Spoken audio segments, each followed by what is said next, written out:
Hi, my name is Deborah Combs. I'm a cooking school instructor. I've been doing this for a little over 25 years now. Um, I never thought I'd be becoming a cooking school instructor, but God has a way of working with things and with me.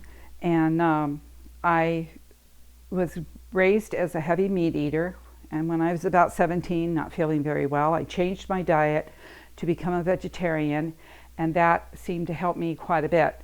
Some years later, I stopped eating dairy because someone had said maybe you're allergic to dairy, because I was having all kinds of problems. So I did, and I did feel better. Things got much better for me, and that was okay for a while. And then just a few years ago, about 6 years or 7 years ago, I stopped the gluten-free. Is what I stopped the gluten. And I did that because at that time everybody was not eating gluten all of a sudden, and someone had mentioned maybe it would help you.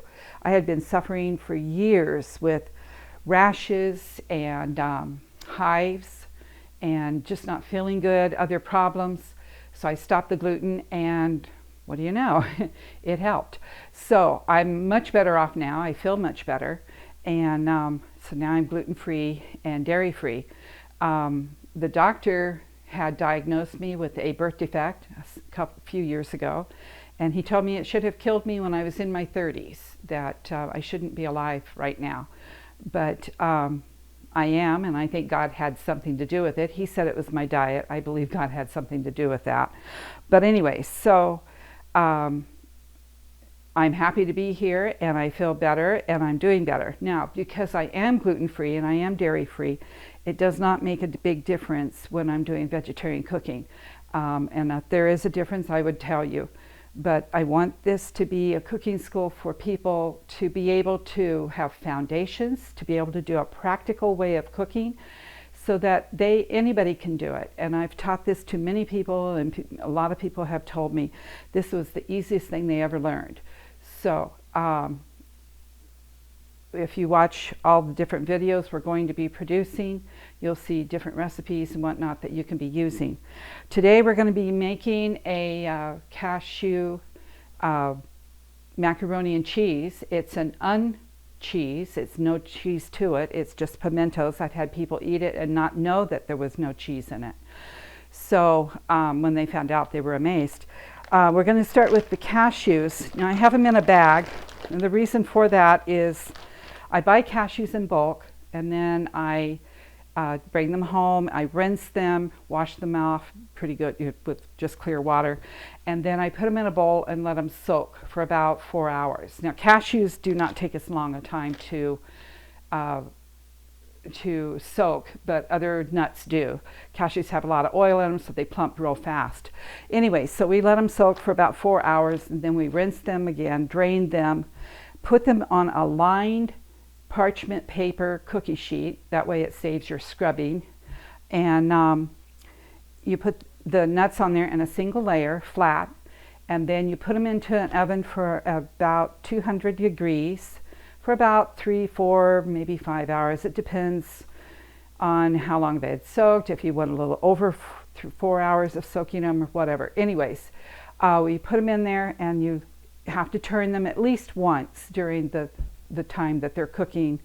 We're not really heating them up high. They're not cooking. We're just heating them up a little bit, so that way it's easier for us to metabolize, because we're not birds. Birds can eat raw nuts, there's no problems. But with people, we need to be able to metabolize them, get the nutrients and whatnot. So we heat them up slightly like this. And then after they're done, you'll know when they're done, if you're going a little over time or whatever and you're worried about it. If they snap, when you break it in half, you know that it's done, if you can hear that snap. Then you can take them out, let them cool a little bit. And I put mine in a bag like this. You can use any other kind of container you want, and put it into your freezer, and you've got your nuts. And that in the freezer, it keeps them from going rancid, so they're always ready to be used.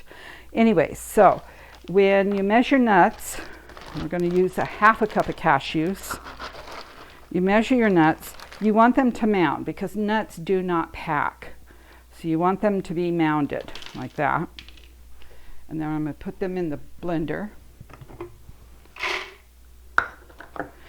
And we're adding about 1.5 cups of water. Now, when we do that, we don't want to put a lot of water at one time, because too much water, you're not going to be able to grind your nuts. You want to grind them up, and you want them very, very, very creamy, more or less, because that's what macaroni and cheese is, creamy. So we're just going to add a little bit of water like this and turn this on.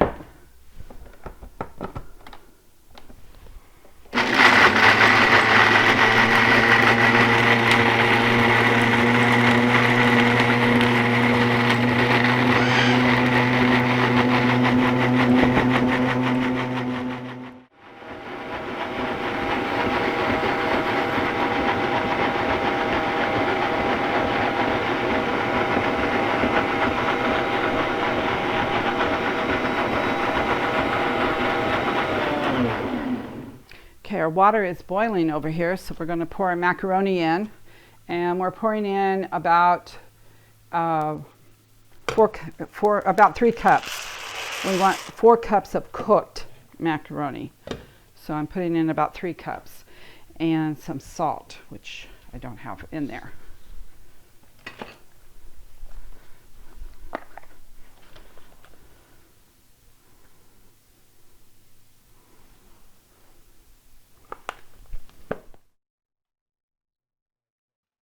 And salt is to keep the macaroni from sticking.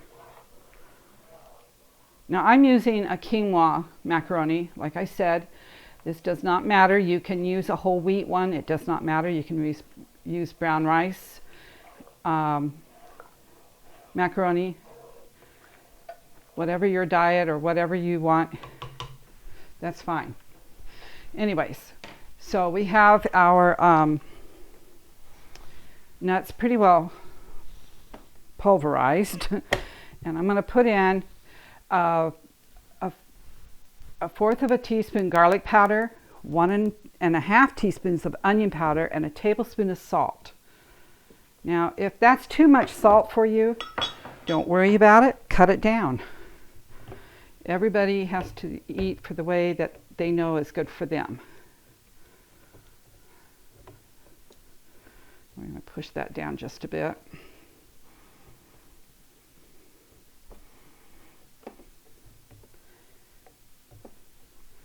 Okay, we're going to start that again.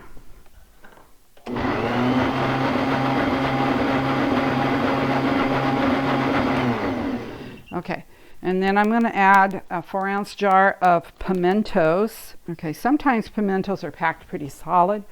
Other times I've noticed some companies, they put a lot of water in there. So I don't want all that much water. I just drain most of that out. Okay. We're going to put that back on.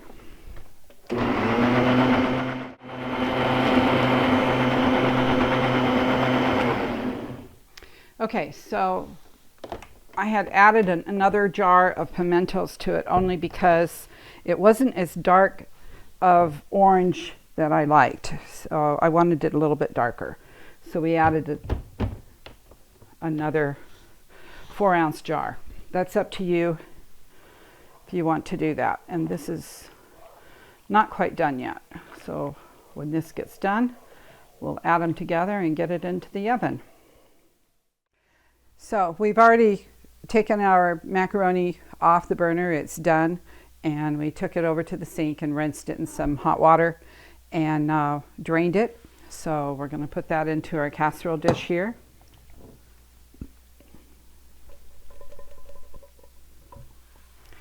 And then we're going to pour our pimento cheese sauce on this.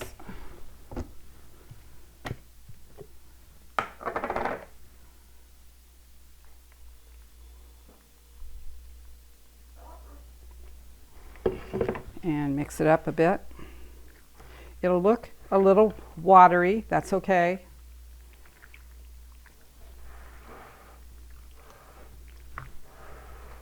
Because it will thicken up as it cooks in the oven. So we're going to put this into the oven at about 400 degrees, and you are going to cook it for about an hour. We really just want to see it bubbling a little bit around the edges. You can put a lid on it, that will keep it more moist. And then you don't have to, but it would keep it more moist. And then just before, maybe 15 minutes before you take it out of the oven, take the lid off, and you can let it sit there in the oven for another 15 minutes while cooking, and it makes it a little bit firmer on top, and it browns it just a teeny tiny bit. If you don't see any browning, don't worry about it, but it just firms it up a bit on top. Right now, as our macaroni is cooking in the oven, we're going to make a pecan patty or meatballs, and I'll show you both. So what we're going to start with is pouring 2 cups of corn flakes into a bag. Now these are gluten-free, but like I said, it does not matter. Use any corn flakes you have. Works just well. And this is how I do this to crush them. So we get all the air out. You want them crushed. You don't want to try and do this without them being crushed. It makes it for a mess. And then I just use a rolling pin.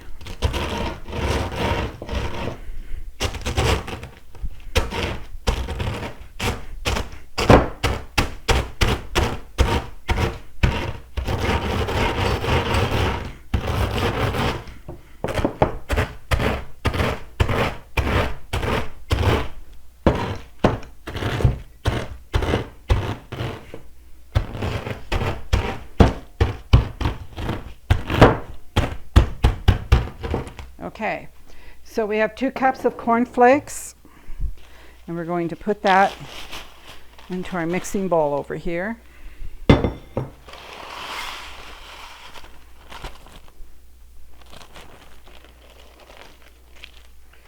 And then we're using 2 cups of oatmeal. Now I like to use the old-fashioned oats. They have more nutrients in them. The rolled oats, or quick oats, as they say, quick oats, they've been washed down quite a bit, but I'll use the old-fashioned. If you have something else on hand, then use that. And then I'm going to need to grind up some nuts. So these are pecans. Pecans take about 6 to 8 hours to soak. And remember, I had talked to you before about soaking. So they take 6 to 8 hours. Put them to soaking before you go to bed, and then when you wake up in the morning, they're ready to go. All you have to do then is rinse them, put them on a cookie sheet that's lined with some parchment paper to save on your scrubbing, and put them in the oven at about 200, and let them sit there and stay heated for at least maybe 3 or 4 hours, and turn them once in between. Now we're going to need about 2 cups, and I'm just putting that in there like that. And then when you take them out of the oven, the nuts out of the oven, then you cool them a little bit, put them in a plastic bag like I just had, and put them in the freezer. It keeps them from being rancid, and you've got nuts for the next time when you want to make something. After we grind them up, we'll be putting them into our bowl.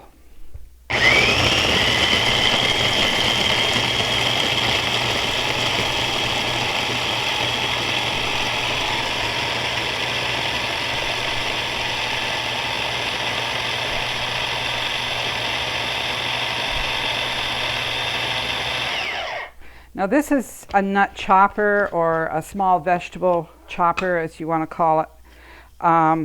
I could use my blender, but it's a little hard when you're trying to get all the nuts out of there. This way it's just easy for me to do that. And they are easily chopped. Then what I do, instead of washing this every time, I take this and put it in the freezer.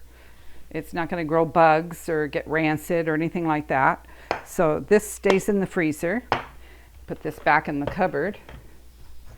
And then it's all ready to go the next time when you want to grind up some more nuts. So then we have a teaspoon of sage, and we have a half a teaspoon of salt. Now it calls for about an eighth of a cup of onion diced, and I have a little bit more here than that, so we're just going to use a little bit of that. Or there you go. And then it calls for a little bit of water after we mix this up, and some oat flour. Now oatmeal has a stickiness to it, and the stickiness is what keeps the patty or meatballs together. So if you've ever noticed, you know, when you make oatmeal, it's kind of a stickiness. It's not a gluten, but it is kind of sticky. So we use that to our advantage. We'll just kind of mix that up a bit. And I didn't measure out my oat flour, but we use about 1/4 of a cup or so. So, and I say or so because you never know. Sometimes the flours, if it's a cold day, they're going to compact. If it's a hot day, they kind of get fluffier. So anyways, I'm just going to pour some over this. And then after we mix this in,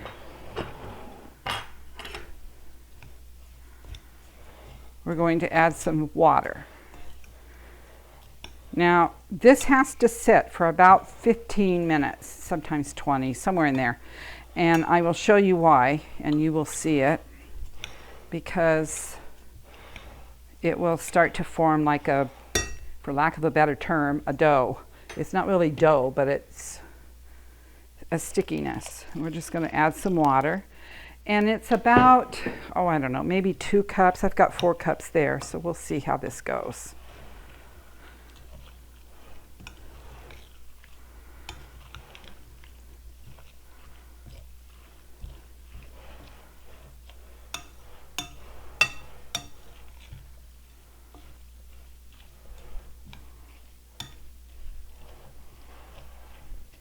And what we're trying to do is get that oatmeal to soak in the water.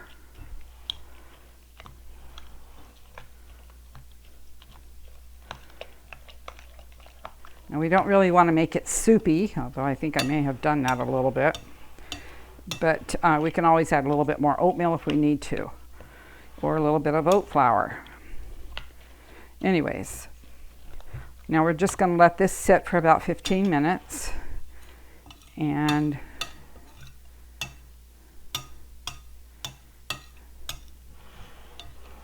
then we'll come back and start cooking our patties and meatballs.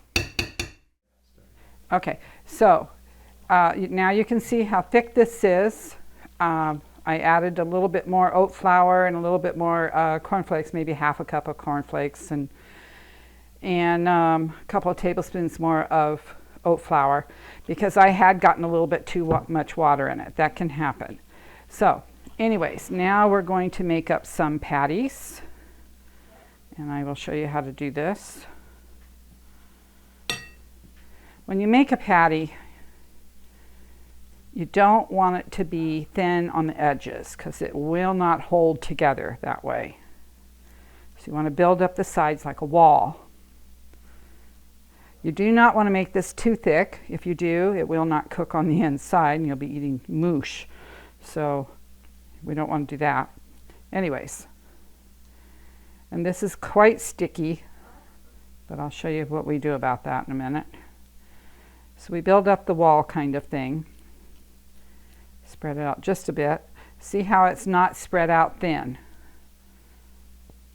And then we put that in our pan over here. I'll make another one. Now, you can use these patties for lunches. My son and my husband like them for their lunches. They'll put this on bread and some mayo and some mustard maybe, and a piece of vegan cheese. There's different ones out there. Or tomato on there, an onion. My husband doesn't care for onion too much, so he wouldn't be doing that. Anyways, so you can make a good sandwich out of it. You can also use these patties for dinner and put a gravy over them. Have mashed potatoes or a baked potato and a patty with some gravy on there, and a salad and or vegetable. Makes for pretty good dinner.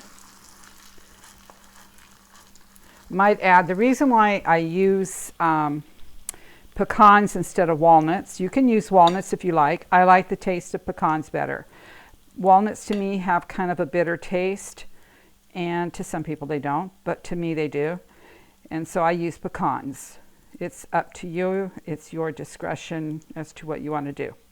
Anyway, so I just kind of scrape this off because this can get quite sticky after a while. And in between, what I like to do is take a bowl of water, kind of rinse my hand a little bit.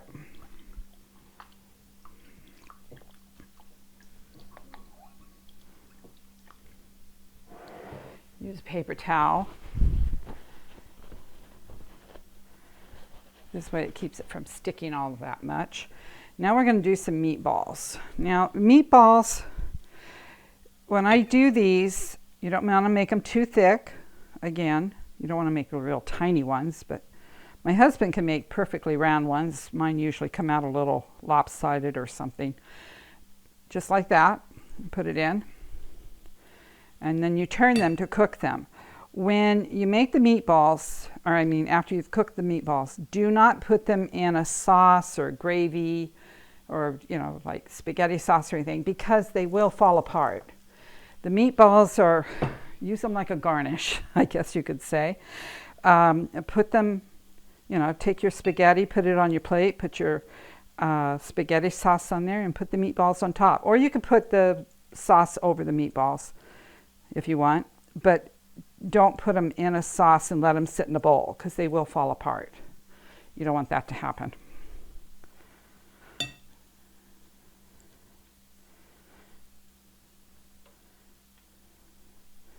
And that's basically about it, just like that. So,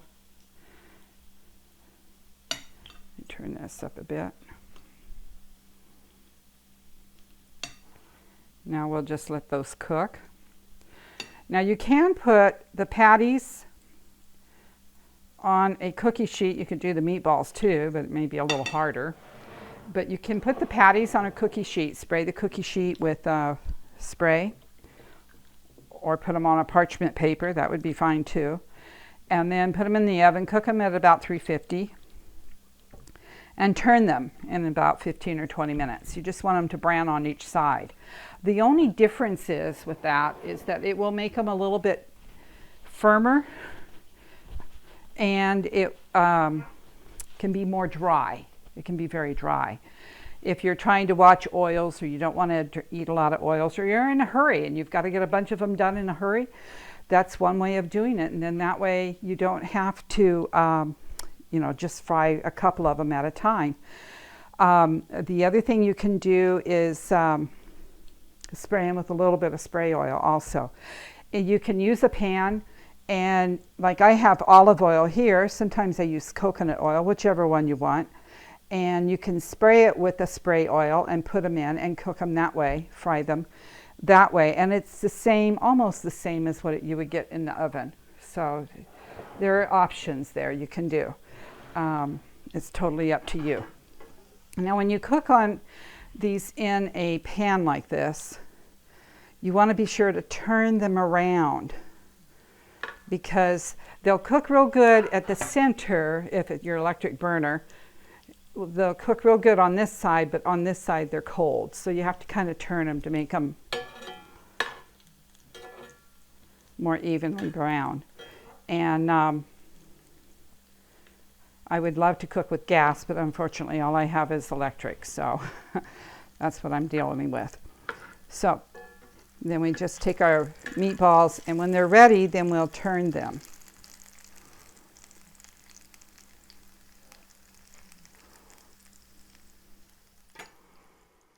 Okay, so our patties are done. We're going to put those on a plate here.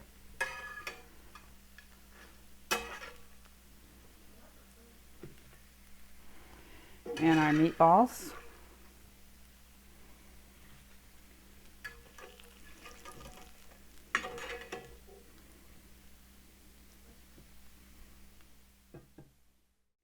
Okay, so now we have our spaghetti, and we have some meatballs there on top of our spaghetti with a sauce.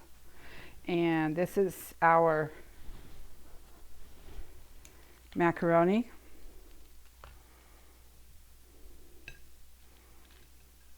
Nice and hot. And we can add a patty to that with a nice green salad or vegetable or both, and a little bit of gravy. And there is a meal you can make in about an hour to an hour and 15 minutes or so. Here we have one of our patties on a sandwich, and I might want to add also the meatballs. You can take and add a gravy to them, put them on a bed of noodles, like elbow noodles, and then put the meatballs on there and add some gravy. And you can, I call it pasta enough. It's just one of my pet names. You can call it gravy and meatballs, whatever. Anyways, those are different meals. There's 3-4 meals that you can make right there. And with one recipe of the pecan patties and one with the macaroni and cheese. So I hope you try this. I hope you like it. And let me know in some of the comments. And we will meet you again on another video soon.